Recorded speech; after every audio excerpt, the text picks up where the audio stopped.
生命篇序言 Prologue. Xiefeng.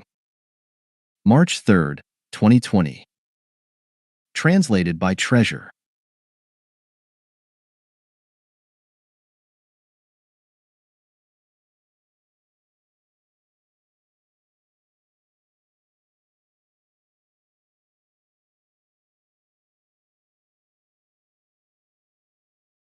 Life is a non-material structure with spirituality at its essence and whose manifestations are varied and ever-changing, from microbial bacteria to insects, from plants and animals to humans, from goblins, devils, monsters, and ghosts to gods, Buddhas, celestials, and saints, and from some mysterious cosmic objects to the ancestor of Buddha, the greatest creator.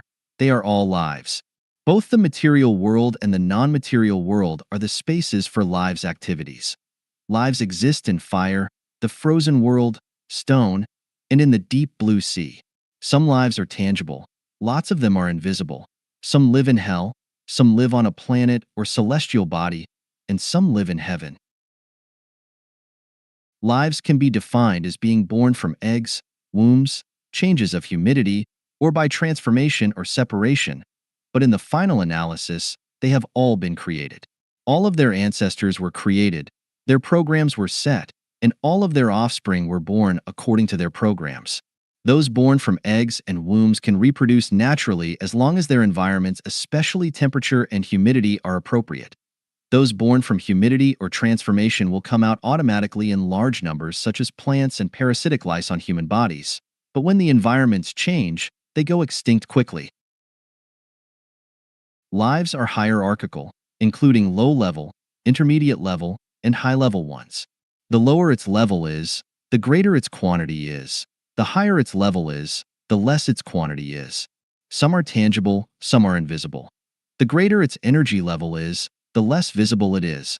The smaller its energy is, the more tangible it is. Tangible lives are uneasy to change, but intangible ones are able to change at will. Tangible lives consist of physical bodies and spiritual entities. Their physical bodies carry their spiritual entities, while the latter master the former. Just as with running cars, the cars are as bodies and the people driving them are their spiritual entities. Lives born from eggs and wombs never die because their so-called deaths only kill their physical carriers, but their spiritual entities always leave their bodies to move on to their next journeys, such as in humans. Human deaths only mean that human bodies have fulfilled their missions and have returned to dust. Their real lives will either ascend to heaven, return to the mortal world, reincarnate as animals or livestock, or fall into hell. Lives born from humidity or transformations will perish thoroughly once they die. Humans represent intermediate lives of all lives, which are tangible lives.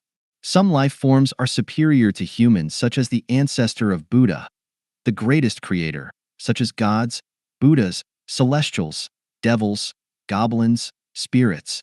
Of course, there are many lives lower than humans, such as wild and domestic animals, plants, microbes, and so on. Life forms can change, but whether they do so or not depend on their non-material structures. As their structures change, their forms change. If their structures remain unchanged, then so do their forms. This raises a very serious consideration for us.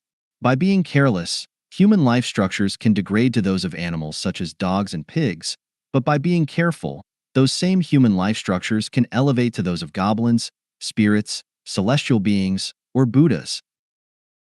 Once born into this mortal world, humans change every day.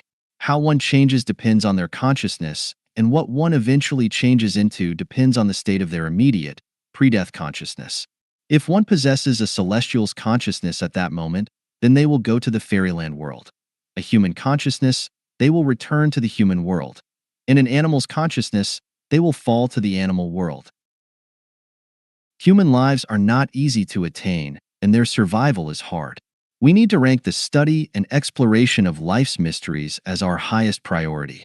Those who regard money, power, status, reputation, and beauty as their highest priorities cannot unseal their spiritual perception and will remain ignorant and confused forever. It is only by unsealing one's spiritual perception that they can understand the mysteries of life, and only by understanding those mysteries can one transcend to a higher life space. There are 8 mysteries on life, and those whose spiritual perceptions have been unsealed need to explore and seek. Note: definition of life and life. Life is a non-material structure with spiritual sense. Life is 1 plus 1 1. Life is composed of 2 parts, the intangible spiritual entity and the tangible body. The intangible spiritual entity mainly refers to the thought, consciousness, spirit, and soul, and etc. The tangible body mainly refers to the full flesh body where the soul is attached. Life. Life is just a journey of life in this world. The traveler is issued a single entry visa with the traveling dates specified. The origin of life. Xiefeng. August 16, 2005. Translated by Transin.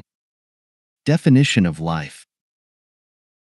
Before we can discuss the origin of life, we must understand first what it is, or we will not be able to explore its origin.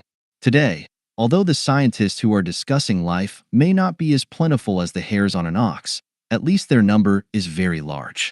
When we enter words such as life, life study, origin of life, and life exploration into any search engine, we will find a wide field of life exploration articles from which we can gain an idea of the various research theories and achievements discussed by life scientists.